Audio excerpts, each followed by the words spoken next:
Voilà, à présent on va donc mettre les pois chiches dans le robot. On va mixer le tout. Première texture qui est encore très granuleuse. Il faut donc continuer à mixer.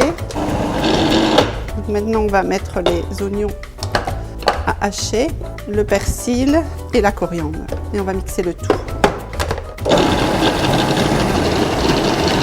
Voilà, on a l'oignon, l'ail, la coriandre et le persil qui sont maintenant hachés. On ajoute dans la préparation.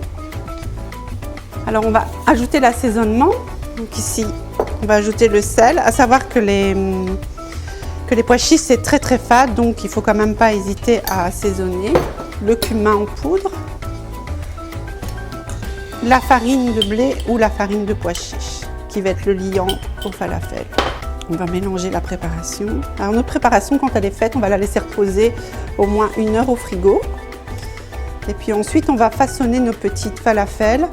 Alors pour cela, moi j'utilise une cuillère à falafel. Il y a différents diamètres, mais on peut très bien l'utiliser ses mains pour faire les petites croquettes ou des cuillères. Ça fonctionne très bien aussi. Alors cette farce-là, elle sert très bien aussi. Moi, je le fais au restaurant pour faire des galettes de pois chiches qui servent dans mes hamburgers aussi, qui remplace donc la viande pour faire le hamburger végétarien. On va mettre au frigo pendant 1 heure. Alors après avoir laissé reposer 1 heure dans le frigo, on va façonner notre petite croquette. Moi j'utilise une petite cuillère à falafel, mais on peut très bien faire avec les mains. Ces petites croquettes comme ceci. Donc quand vous avez préparé toutes vos croquettes de falafel, on va les cuire. On va les cuire en friteuse. Donc c'est pour cette taille-là, c'est 3 minutes dans un bain de friture à 170 degrés. Donc le résultat final de la croquette, elle doit être bien dorée à l'extérieur et légèrement moelleuse à l'intérieur. Je vais vous présenter une petite sauce d'accompagnement pour les falafels que moi je réalise donc au restaurant. C'est une petite sauce mayonnaise à la pomme et l'oignon rouge.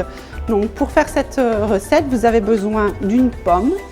Vous pouvez tout utiliser, la peau, il faut juste enlever le trognon et la queue.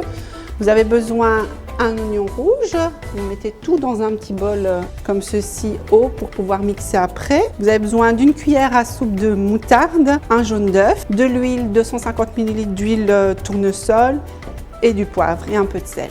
Donc ce qu'on va faire en premier, c'est avec le petit mix soupe, on va mixer le tout.